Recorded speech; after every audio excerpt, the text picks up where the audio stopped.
महर्षि वाल्मीकि जी ने रामायण की रचना की है और इस वाल्मीकि रामायण में बालकांड के 33वें सर्ग का हम सभी अभी स्वाध्याय कर रहे हैं।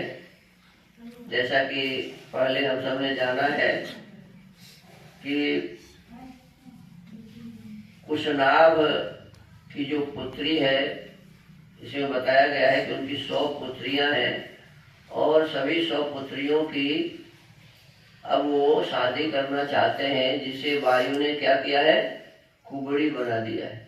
वायु ने क्या किया जी, कुबड़ी बना दिया है। कुबड़ी बना दिया है। तो ये कुबड़ी बेटी की शादी अब कुशनाभ जी करने का निश्चय किया है। और किससे, तो इसमें लिखा है कि एक सोमदा नाम की लड़की विवाह की थी। किससे, सोमदा नाम की लड़की विवाह की थी चूली से। किससे, और सोमदा और चूली इन दोनों के जो पुत्र हुए उनका नाम था ब्रह्मदत्त। क्या नाम था, ब्रह्मदत्त। तो इसी ब्रह्मदत्त नामक राजा से ये सभी अपने जितने भी पुत्री हैं इनके, महाराज कुशनाभ के, उन सब की शादी कराना चाहते हैं। अब आगे विषय है,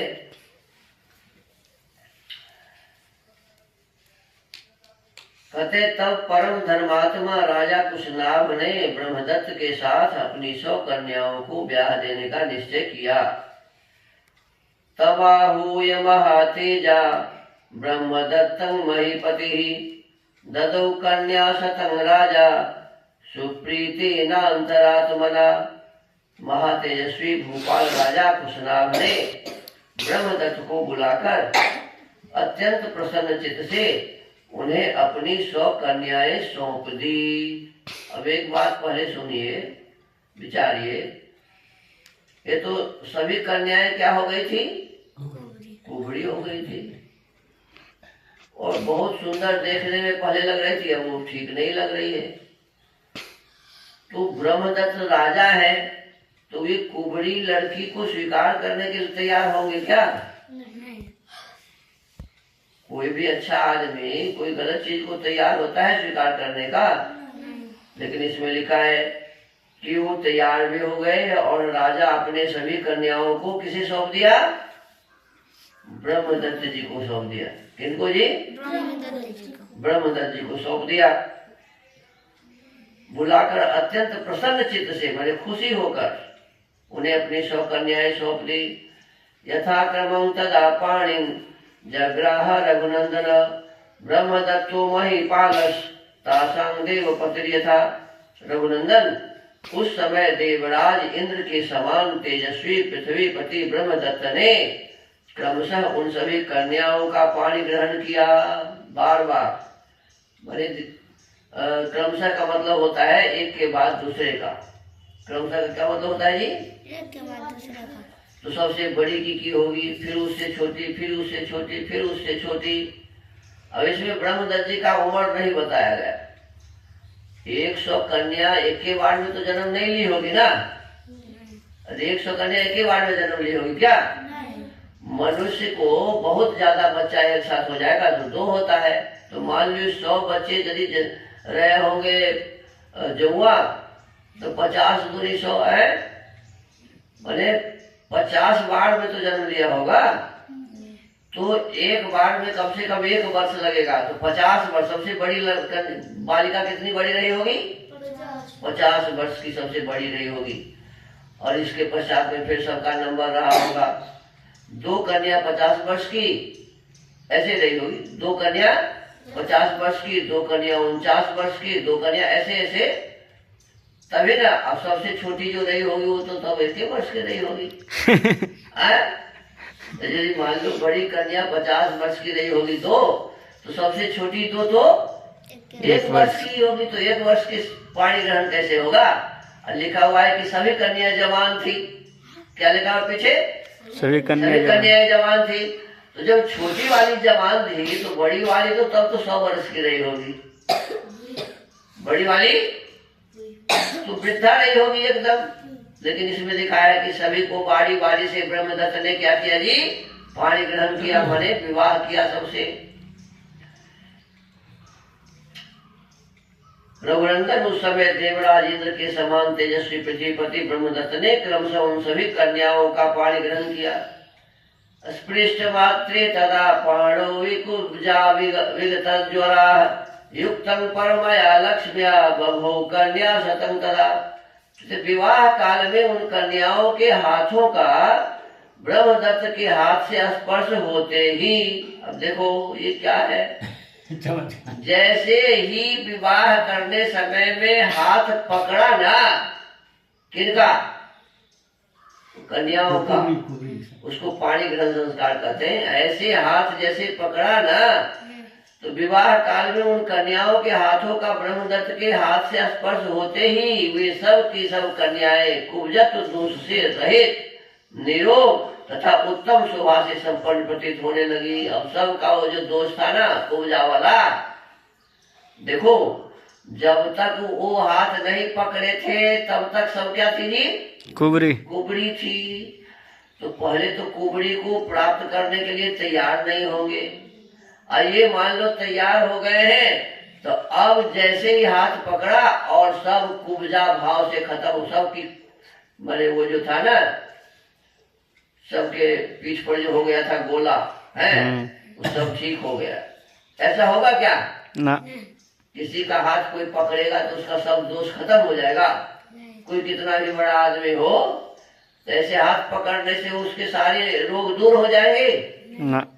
इसमें ऐसा ही लिखा हुआ है, कुरुजत्व दोष से रहित, निरोग तथा उत्तम शोभा से संपन्न प्रतीत होने लगी। सदृष्ट्वा वायुना भुक्ता कुशनाभो महीपति बभूव परम प्रीतो हर्षं लेभे पुनः पुनः।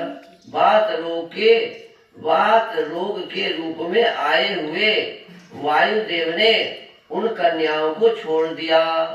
और सबके भीतर में वायुदेव घुसे हुए थे, तो जैसे ही ब्रह्मदत्त ने हाथ पकड़ा तो वायु देवता सबके भीतर से क्या हो गया जी, हट गए, सबको छोड़ दिया। यह देख पृथ्वीपति राजा कुशनाभ बड़े प्रसन्न हुए और बारंबार हर्ष का अनुभव करने लगे।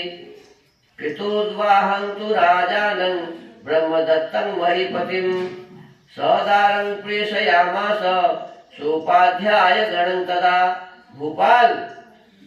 भूपाल राजा ब्रह्मदत्त का विवाह कार्य संपन्न हो जाने पर महाराज कुशनाभ ने उन्हें पत्नियों तथा पुरोहितों सहित आदर पूर्वक विदा किया। अब अपने सभी बेटियों को राजा ब्रह्मदत्त के साथ ये विदा कर दिए कुशनाभ जी। अब ये इसके हिसाब से आज ये 33वां जो सर्ग था वो समाप्त हुआ है, लेकिन इस पर थोड़े से विचार करने की आवश्यकता है। देखो जिस प्रकार की बातें इसमें लिखी हुई है ऐसा संभव नहीं है। पहले तो यही संभव नहीं है कि किसी महिला के 100 संतान हो, पहले तो यही संभव नहीं है। मनुष्य मात्र में संतान उत्पन्न करने के जो नियम है उस नियम के हिसाब से कितना संतान हो सकता है जी। मान लो बहुत लंबे समय तक संतान पैदा हो फिर भी 20, 25, 30 हो जाए, ये बहुत है।